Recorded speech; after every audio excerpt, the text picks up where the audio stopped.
जय महाकाल, जय भवानी। मैं आप सबका स्वागत करती हूँ अपने YouTube चैनल भगवती कृपा ज्ञान प्रकाश में।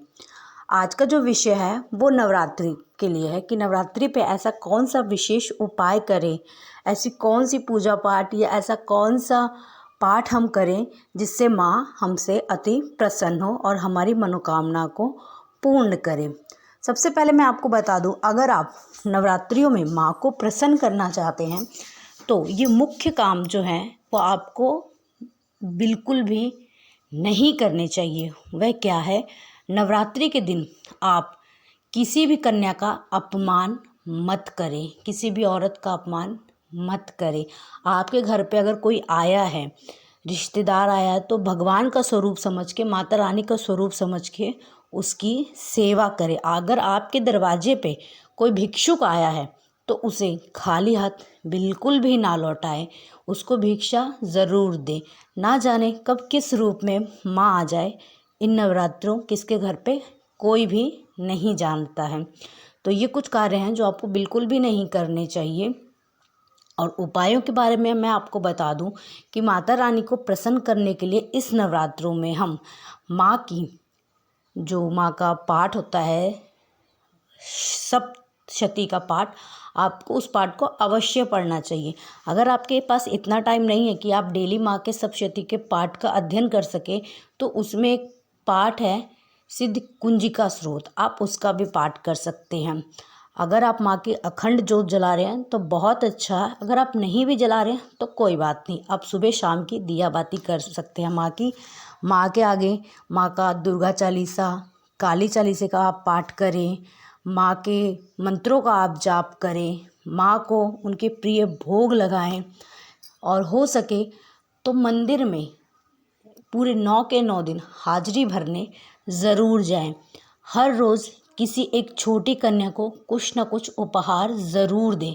आप एक फल दे दें, कोई खिलौना दे दें। अगर आपके पास कुछ भी नहीं है तो आप उसको 1 रुपया या 2 रुपया कुछ भी दे दें। इससे भी माँ आपसे बहुत प्रसन्न होती है। नवरात्रों में आप माँ के भक्तों का, माँ के बच्चों का भूल के भी अपमान मत करें। अगर आप जानते हैं कि यह जो व्यक्ति है वह माँ का सच्चा और कट्टर भक्त है, जिसके लिए माँ की सेवा सिर्फ नवरात्रों के 9 दिन तक सीमित नहीं रहती है, वो साल के 365 दिन, साल के दिन के हर एक पल माँ को जपता है, माँ को सुमरन करता है, माँ की पूजा पाठ करता है। भूल के भी उसका अपमान मत करना, मत करना, मत करना। क्योंकि अगर आप एक बार माँ के बारे में गलत बोलते हैं तो माँ बर्दाश्त कर लेगी, लेकिन अगर आप माँ के बच्चों के बारे में, माँ के भगत के बारे में बोलेंगे तो माँ बिल्कुल भी बर्दाश्त नहीं करेगी। तो यह कुछ सावधानियां हैं जो आपको इस नवरात्रों में बरतनी है। और मैं आगे आपको उपायों के बारे में बता देती हूँ। तो सबसे पहले, अगर आप मेरे चैनल पे पहली बार आए हैं तो कृपा करके मेरे चैनल को सब्सक्राइब करें, बेल आइकन को प्रेस करें, ताकि जो भी हम नई वीडियो अपने चैनल पे अपलोड करें उसका नोटिफिकेशन आपको मिल जाए। और वीडियो पसंद आए तो प्लीज़ वीडियो को लाइक भी कर देना। मुझे आप सबके सपोर्ट की बहुत ज़रूरत है, तो कृपा करके मुझे भी सपोर्ट करें। तो उपायों के बारे में बता देती हूँ मैं आपको। अगर आपको धन से संबंधित कोई भी समस्या है, धन टिक नहीं रहा है या धन आ नहीं रहा है, तो उसके लिए आप इस नवरात्रियों में माँ के आगे धन प्राप्ति के लिए श्री सूक्त का पाठ करना चाहिए, कनक धारा स्रोत का पाठ करना चाहिए। इससे माँ लक्ष्मी आपसे अति प्रसन्न होती हैं और धन धान्य से आपको संपन्न कर देती हैं। कनक धारा स्रोत की महिमा तो बहुत है। अगर आप इन नवरात्रों के 9 दिन कनक धारा स्रोत का पाठ माँ के सामने तीनों टाइम करेंगे तो इसका बहुत अच्छा फल आपको देखने को मिलेगा। दूसरा जो उपाय है वह मैं आपको बता दूं कि अगर आपको बहुत ज़्यादा गुस्सा आता है, छोटी छोटी बातों पे गुस्सा आ जाता है, जिसकी वजह से आपके घर में कलेश बना रहता है, तो नवरात्रों में माता को 9 दिन ठंडी खीर का भोग अवश्य लगाएं। खीर बना लें और ध्यान रखें कि खीर जो है वो एकदम ठंडी हो। आप चाहें तो खीर को कुछ देर फ्रिज में भी रख के ठंडा कर सकते हैं और फिर इसका भोग माँ को लगाएं। इससे आपका गुस्सा बहुत हद तक शांत हो जाएगा। तीसरा जो उपाय है, अगर आप अपने घर में, समाज में अपनी प्रतिष्ठा बढ़ाना चाहते हैं, अपना मान सम्मान बढ़ाना चाहते हैं, तो आपको माँ के मंदिर में त्रिकोणी लाल झंडा चढ़ाना है।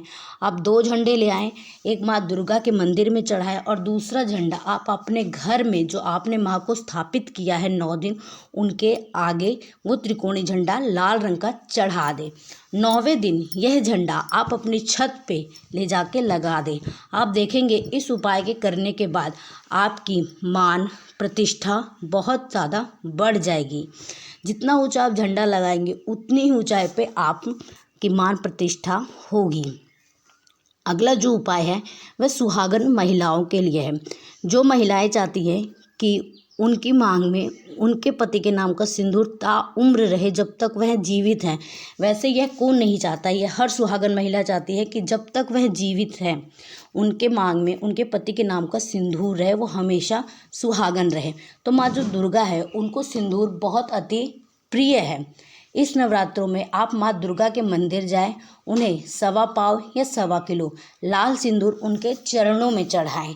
अगर आप स्वयं चढ़ा सकते हैं तो बहुत अच्छी बात है, अगर आप नहीं चढ़ा सकते हैं तो पंडित के द्वारा आप चढ़वा दें और उसमें से कुछ सिंदूर आप लेके अपने घर आ जाए और अपने सिंदूर के डिब्बी में रख लें।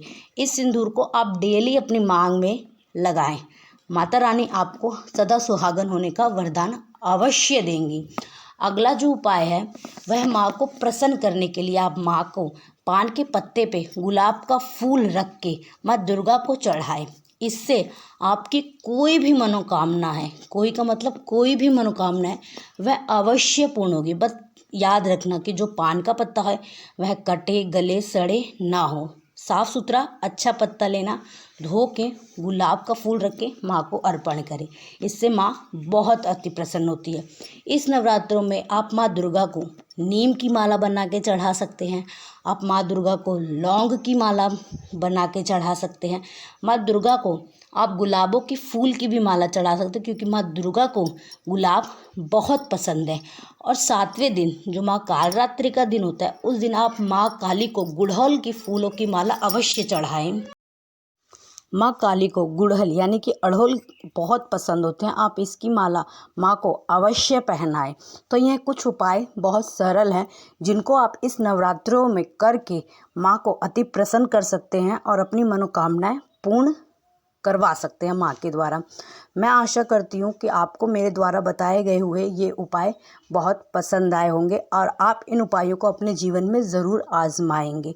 अगर वीडियो आपको अच्छी लगी हो तो कृपया करके वीडियो को लाइक कर देना और मेरे चैनल को प्लीज़ सब्सक्राइब कर देना, क्योंकि मुझे आप सबके सपोर्ट की बहुत ज़रूरत है। धन्यवाद।